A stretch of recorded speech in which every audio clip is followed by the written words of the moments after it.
जवळजवळ 2-3 वर्ष माझा हात दुखत होता. डावा हात खूप दुखायचा माझा, पेनफुल होतं एकदम. म्हणजे काही मी काही त्या हाताने उचलू शकत नव्हते, काहीच करू शकत नव्हते. मला 3 दिवस असं नको नकोसं व्हायचं, परंतु नाईलाज असतो त्या गोष्टीला.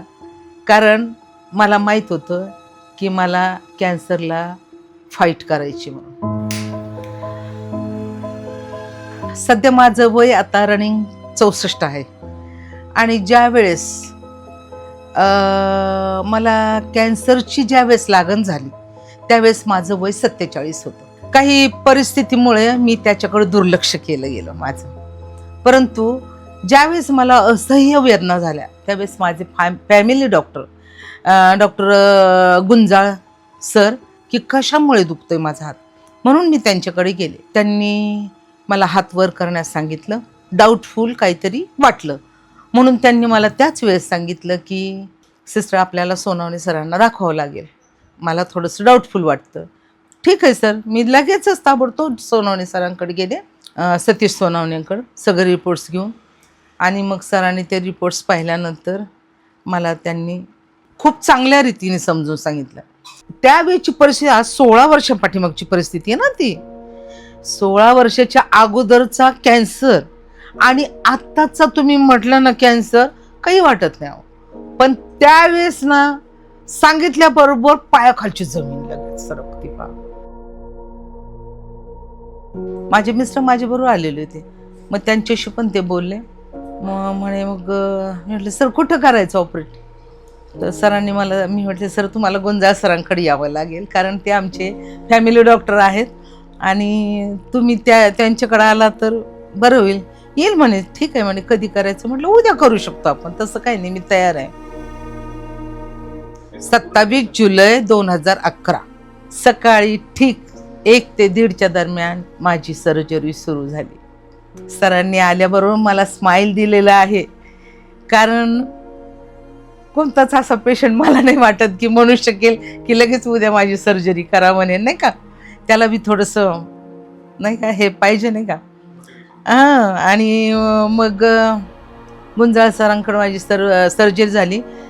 नंतर सरांनी मला आणि तुम्ही इकडं तिकडं कुठं जायची गरज नाही, इथे तुमचे सर्व काही करून देईल म्हणून सांगितलं मला सरांनी.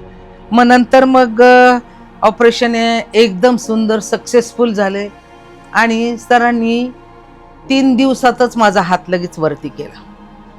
3ऱ्या दिवशी हात वर केला माझा. एकदम थोडासा त्रास झाला, पण आता तो सहन करणं आपलं भागच आहे, नाही का.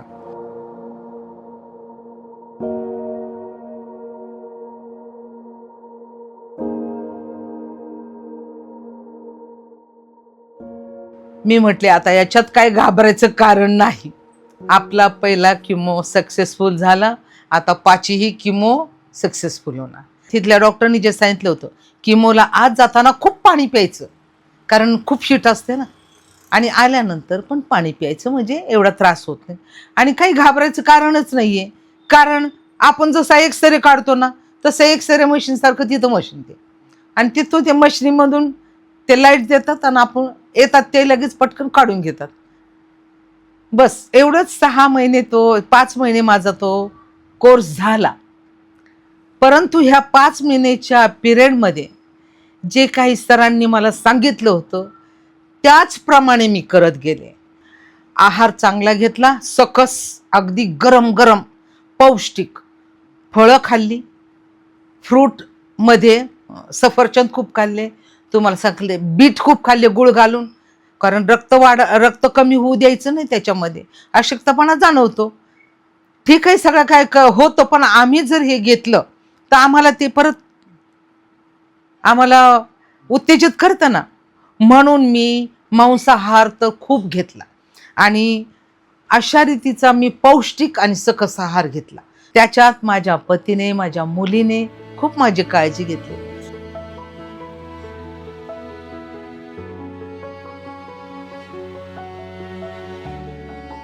काही लोक म्हणतात कॅन्सर झाला ना, अरे बापरे त्याच्यात मरणच आहे. मग आम्ही कॅन्सरच म्हणून बसायचं का? नाही ना, त्याच्यावर उपचार भरपूर निघाले. चांगले चांगले प्रतिष्ठित डॉक्टर निघाले आणि त्यात मी योग्य त्याच डॉक्टरांकडे गेले, कारण मला माहीत होतं डॉक्टर सतीश सोनावणे हे माझी सर्जरी चांगल्या प्रकारे करणार आहेत म्हणून, आणि मी त्याच्यातून अगदी व्यवस्थित पार पडणार आहे. आणि त्यांचा जेव्हा कॅन्सर डायग्नोज झाला तर त्यांचे मिस्टरही डॉक्टर आहेत आणि फॅमिली पूर्ण एज्युकेटेड फॅमिली असल्या कारणाने त्यांना विविध ऑप्शन त्यांच्या डोळ्यासमोर होते. पण त्यांच्या मनात एक विश्वास होता की मी आजारातून बाहेर पडू शकते आणि अगदी नगरमध्ये सुद्धा ही ट्रीटमेंट माझ्यावरती व्यवस्थितपणे होऊ शकते. त्या विश्वासाच्या म्हणजे त्यांनी विश्वास ठेवून बेसिकली त्यांनी कॅन्सर सर्जरी करून घेतली. ही एक आनंदाची गोष्ट आहे, जेणेकरून कॅन्सरबद्दल कोणतीही भीती न बाळगता आपण कॅन्सरला सामोरं जाऊन आपण त्या आजाराला प्रभावीपणे उपचार करून त्या आजाराला आपण डिफीट करू शकतो, ही भावना स्वतःच्या मनामध्ये आली. तर आणि हा जो विश्वास जर जागृत झाला तर मला वाटतं कोणतीही संकट हेल्थकेअरच्या दृष्टिकोनातून डिफिकल्ट नसतं. आणि तुम्ही जर त्यांच्या अनुभव जर बघितले तर she appears to be very mature patient, आणि स्वतः एक डॉक्टर असल्यासारखं समाजामध्ये प्रबोधन करून हे सर्वांना समजून सांगतात की आजार काय असतो, आजाराला आपण कसं फाईट केलं पाहिजे, कसं याच्यावरती विजय मिळवला पाहिजे, आणि सर्वात महत्त्वाची गोष्ट फॉलोअप. या सर्व गोष्टी त्यांना अतिशय त्यांनी स्वतः अनुभवल्यात, स्वतः पाळल्यात, आणि त्या दृष्टिकोन समाजामध्ये प्रबोधन करण्याचं कामही ते करत आहेत. तर that's a live example. When one comes out of a illness, the same person is an ambassador to spread an awareness for the cause. So hats off to a job. आपलं मन ना विचलित होऊ द्यायचं नाही, अजिबात नाही. कॅन्सरवर आपण मात करू शकतो. मग मी सर्वांचे तोंड अगदी ते कॅन्सर कॅन्सर कॅन्सर कॅन्सर, सर्वांच्या तोंडी तोच प्रश्न झाला, तेच वाक्य. म्हणून मी जरा थोडीशी वैचारिक असल्यामुळं मी सर्वांना समजावून सांगितलं, आणि मी मेडिकल लाईनमध्ये आहे, तुम्ही घाबरू नका, माझं ऑपरेशन सक्सेसफुल होणार आहे ही मला खात्री आहे.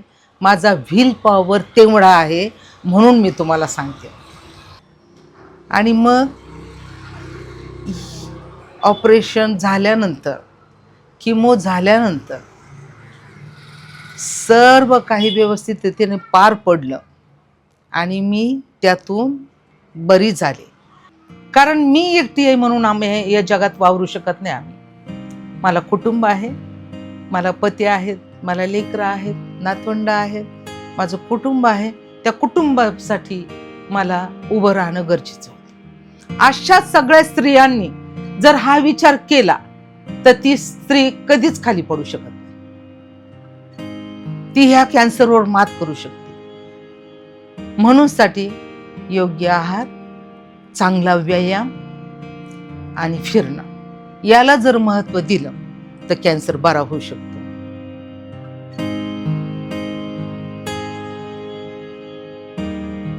मला याच्यातून हेच सांगायचं की आज कॅन्सर जरी प्रमाण वाढलेलं आहे आणि जरी लागण झाली तरी पण त्याच्यावर मात करणं हे आपलं काम आहे.